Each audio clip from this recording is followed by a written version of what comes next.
नमस्कार। स्वागत है आप सभी का आपके अपने YouTube चैनल स्टूडेंट डिलाइट पर। आज के क्लास में हम झारखंड के इतिहास, जो प्राचीन काल में झारखंड ये चैप्टर है, ये जो टॉपिक है उसको लेकर के आए हैं। तो चलिए आते हैं, देखते हैं क्या है प्राचीन काल में झारखंड से जुड़े सवाल, उसको देखते हैं। चंद्रगुप्त मौर्य के शासन काल में सेना के प्रयोग हेतु इनमें से कौन सी चीज झारखंड से मंगाई जाती थी? हम लोगों ने जब प्राचीन काल में झारखंड को जब हम बैच में पढ़ाते हैं, लाइव क्लास में पढ़ाते हैं, तो वहां पे अच्छा से इसका वर्णन किया जाता है। वहां पे मैंने पढ़ाया है, बताया है। उसमें मौर्य काल हो गया, मौर्योत्तर काल हो गया, गुप्त काल, गुप्तोत्तर काल, सारे का विस्तृत जानकारी उसमें आप लोगों को दिया जाता है। तो आप लोग क्या करें, आप लोगों को भी जो किसी को लाइव पढ़ना हो, मेरे बैच में पूरा कोर्स कंप्लीट करना हो, तो आप 8 से 9 जो मेरा बैच चलता है उसको आप ज्वाइन कर सकते हैं। 99 रुपया में उसमें उसका चार्ज है। 99 रुपया में ही आप मेरे बैच को ज्वाइन कर सकते हैं। वीडियो में वहाँ पे आपका लिंक डाला हुआ रहता है, जहाँ से आप मेरा एप्लीकेशन को डाउनलोड करके और सब्सक्रिप्शन ले सकते हैं। चलिए अब हम देखते हैं, यहाँ पर एमसीक्यू क्वेश्चन हम आपको करवा रहे हैं। तो एमसीक्यू क्वेश्चन तो देखिए ऐसे है कि चंद्रगुप्त मौर्य के शासन काल में सेना के प्रयोग हेतु इनमें से कौन सी चीज झारखंड से मंगाई जाती थी?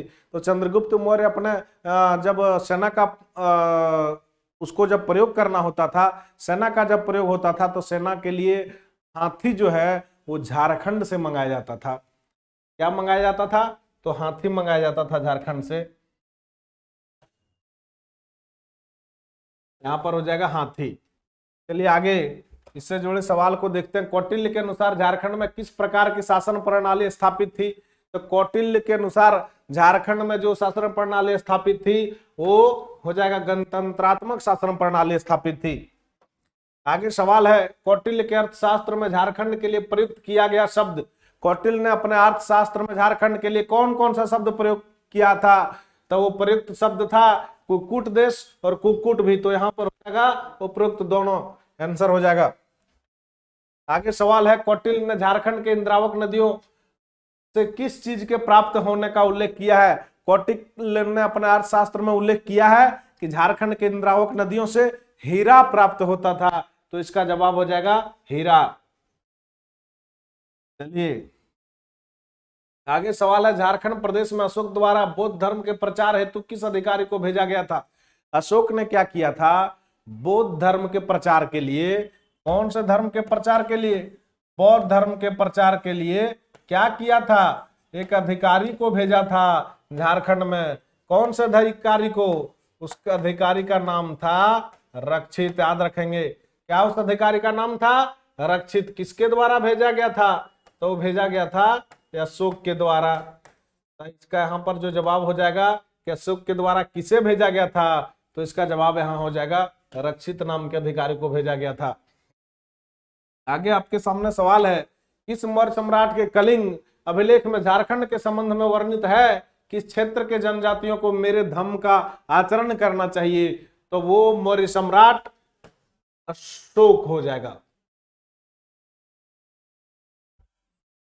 चलिए आगे सवाल है, अशोक द्वारा जनजातियों के बीच बौद्ध धर्म के प्रचार के लिए किसे भेजा जाता था? उसे क्या कहते, जिसे भेजा जाता था उसे क्या कहते हैं?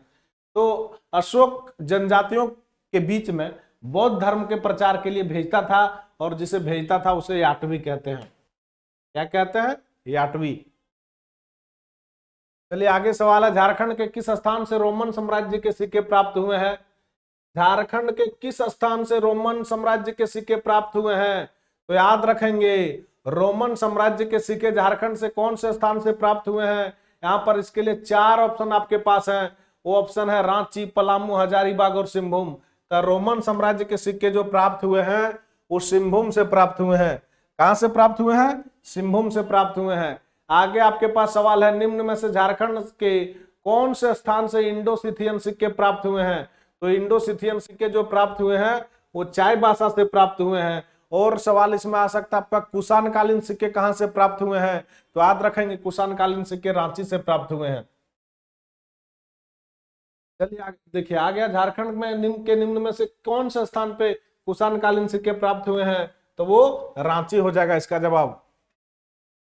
आगे सवाल है, चंद्रगुप्त द्वितीय के शासनकाल में भारत आए चीनी यात्री फाहियान ने झारखंड के लिए कौन से शब्द का प्रयोग किया? यहाँ सवाल है कि फाहियान ने झारखंड के लिए कौन सा शब्द का प्रयोग किया था? तो फाहियान ने कुक्कुट लाड ये शब्द का प्रयोग किया था झारखंड के लिए। आगे, झारखंड में मुंडा पाहन तथा महतो व भंडारी प्रथा किस काल की देन माना जाता है? तो झारखंड में मुंडा पाहन तथा महतो भंडारी प्रथा जो है ये गुप्त काल की देन माना जाता है। क्या हो जाएगा इसका जवाब? गुप्त काल की देन माना जाता है। आगे सवाल है, समुद्रगुप्त के शासनकाल में झारखंड का उल्लेख किस नाम से किया गया है? तो समुद्रगुप्त के शासनकाल में झारखंड का जो उल्लेख किया गया है वो मुरुंड देश के नाम से किया गया है। क्या हो जाएगा इसका जवाब? मुरुंड देश के नाम से किया गया है। आगे सवाल है, निम्न में से किस गुप्त शासक ने पुंडवर्धन को अपने साम्राज्य में मिला लिया, जिससे क्या हो गया था? झारखंड का जो क्षेत्र है वो विस्तृत हो गया था। तो वो कौन था? तो वो शासक था समुद्रगुप्त। क्या हो जाएगा? समुद्रगुप्त। आगे, हजारीबाग के किस स्थान से गुप्तकालीन पत्थरों को काट कर बनाए गए मंदिर प्राप्त हुए हैं? तो हजारीबाग के मदुही पहाड़ से ये मंदिर प्राप्त हुए हैं, जो पत्थरों को काटकर बनाए गए हैं, ऐसा मंदिर प्राप्त हुए हैं। आगे सवाल है, झारखंड के निम्न में से किस स्थान पर गुप्तकालीन पुरातत्विक अवशेष प्राप्त नहीं हुए हैं? तो याद रखेंगे, झारखंड के सतगावा से पुरातत्विक अवशेष प्राप्त हुए हैं, पिठोरिया से भी प्राप्त हुए हैं और मदुही पहाड़ से भी प्राप्त हुए हैं। वेणु सागर वो जगह हो जाएगा जहां से पुरातत्विक अवशेष प्राप्त नहीं हुए हैं। आगे है, गुप्त काल से संबंधित निम्न में से कौन सा कथन, निम्न कथनों में से कौन सा कथन सत्य है? तो रांची के निकट पिठोरिया पहाड़ पर गुप्त काल से संबंधित एक कुआं मिला है, जी बिल्कुल सही। और सतगावा पहाड़ी के प्राप्त मंदिरों के अवशेष उत्तर गुप्त काल से संबंधित है, ये भी सही। और हजारीबाग के मदुही पहाड़ से, यही पर यहाँ पर मैंने भी तीनों बताया था कि सतगावा से भी मिले हैं, पिठोरिया से भी मिले हैं और मदुही पहाड़ से भी मिले हैं। तो यहाँ पर देखिए, रांची के निकट पिठोरिया पहाड़ से गुप्त काल से संबंधित कुआं मिला है और सतगावा पहाड़ी के प्राप्त मंदिरों के अवशेष उत्तर गुप्त काल से संबंधित है। तो यहाँ पर दोनों हो जाएगा, यानी कि उपरोक्त दोनों हो जाएगा, ये कथन सत्य, दोनों कथन सत्य है। आगे है, शशांक ने अपने साम्राज्य को सुचारू रूप से संचालित करने हेतु निम्न में से किसे राजधानी बनाया था? तो संथाल परगना का बड़ा बाजार को भी बनाया था और दुलमी को भी बनाया था, दोनों को शशांक ने बनाया था। और शशांक ने ही यहाँ पर झारखंड में क्या किया था? शैव धर्म का स्थापना किया था। उन्होंने ही यहाँ पर बौद्ध और जैन धर्म को यहाँ से क्या किया था? हरास कर दिया था उसका, यहाँ से धीरे धीरे उस बौद्ध और धर्म को यहाँ से खत्म कर दिया था। और उन्होंने ही यहाँ पे शैव धर्म का स्थापना किया, बहुत सारे शिव मंदिरों को का निर्माण करवाया। तो यहाँ पर हो जाएगा, देखिए राजा का नाम क्या था? शशांक। इन्होंने क्या किया? झारखंड में शैव धर्म का स्थापना किया।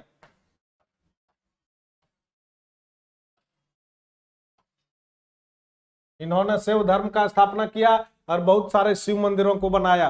तो यहाँ कहाँ उसका राजधानी था? तो दुलमी और संथाल परगना का बड़ा बाजार, दोनों हो जाएगा। आगे सवाल है, निम्न में से कौन सी प्राचीन काल का प्रथम शासक था जिसकी राजधानी झारखंड में थी? वो शासक कौन सा था जिस प्राचीन काल का जिसकी राजधानी झारखंड में थी? तो अभी तो मैंने वही बताया, वही डिस्कशन अभी किया। क्या किया कि वो शासक कौन सा था? जो तो छोटा नागपुर का बड़ा बाजार में था ना, शशांक का, तो शशांक हो जाएगा इसका जवाब। आगे सवाल है, शशांक के शासन के दौरान झारखंड के सिंहभूम के वेणुसागर में किस भगवान का मंदिर निर्मित कराया गया? तो अभी मैंने बताया था कि शशांक के द्वारा झारखंड के विभिन्न क्षेत्रों में शिव मंदिर का निर्माण कराया गया था। तो और वेणुसागर में भी, जो वेणुसागर कहां पर है? कोचांग में है, वहां पर शिव मंदिर का निर्माण कराया गया है। आगे सवाल है कि शैव धर्म का अनुयायी वह शासक जिसने झारखंड में विभिन्न शिव मंदिरों का निर्माण कराया था। तो वही हो जाएगा जवाब, शशांक नहीं करवाया था विभिन्न शिव मंदिरों का निर्माण। आगे है, झारखंड के किस क्षेत्र में हर्षवर्धन की मुलाकात वैनसांग से हुई? तो झारखंड के राजमहल क्षेत्र है, जो झारखंड के साहेबगंज जिला में आता है, जहां से अभी ये राजमहल जो है वो झारखंड के साहेबगंज जिला में है। और यहाँ से भी विधायक हैं हमारे, ये राजमहल जो भी हमारा 81 विधानसभा में से एक विधानसभा क्षेत्र है, जहां से अनंत ओझा जो है सो विधायक है बीजेपी पार्टी से। तो कौन सा क्षेत्र में हर्षवर्धन का मुलाकात हुआ था, किससे, वैनसोंग से, तो राजमहल क्षेत्र हो जाएगा इसका आंसर। निम्न में से किस शासक ने झारखंड के सभी बौद्ध केंद्रों को नष्ट कर दिया तथा हिंदू धर्म महत्ता स्थापित करने का प्रयास किया, तो वो हो जाएगा शशांक। इन्होंने ही बौद्ध धर्म को नष्ट कर दिया था, केंद्रों को नष्ट कर दिया और हिंदू धर्म के महत्ता को यहाँ पर स्थापित किया था। आगे, शशांक के काल में प्रसिद्ध शिव मंदिर वेणु सागर कहां पर स्थित है, तो ये कोचांग में स्थित है, हो जाएगा कोचांग। आगे सवाल है, हर्यक वंश का वह शासक जो झारखंड के क्षेत्र में बौद्ध धर्म का प्रचार करना चाहता था, तो हर्यक वंश का वह शासक का नाम था बिंबिसार, जो झारखंड में क्या करना चाहता था, बौद्ध धर्म का प्रचार करना चाहता था। तो इसका जवाब हो जाएगा बिंबिसार। यहां से इससे जो जुड़े प्राचीन काल से टॉप 25 क्वेश्चन था उसका मैंने यहाँ पर सॉल्यूशन करवा दिया है। आप इसका प्रैक्टिस करते रहें, आप जब भी आपको जरूरत रहे इसका वीडियो आप देख करके इसका प्रैक्टिस कर सकते हैं। चलिए, बहुत बहुत धन्यवाद, थैंक यू।